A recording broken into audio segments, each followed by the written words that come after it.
Arda TV oo si live ah runtii isagu u sii deynaya mar labaadka maanta taariikhdu waxa weeye 7 bisha 6 2022 waa tartankii labaad oo tartanka isdhexgalka kooxaha gobolka Saaxil iyo Togdheer oo runtii si saaxiibtinimo ah walaaltinimo ah isdhexgala runtii u ciyaaraya waana tartankii labaad tartankii hore 4 kooxood bay ahaayeen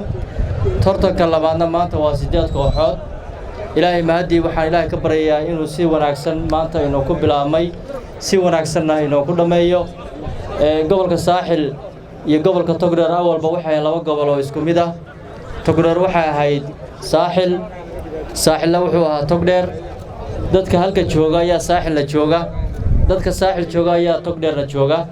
marka insha Allah ciyaar saaxiibtinimo oo bayna ka dhaxaysa sidii taliyuhu qaybtu sheegay Burco iyo Togdheer baan taageersanahay laakiin labada gobolba waanu ka mid nahay aad iyo aad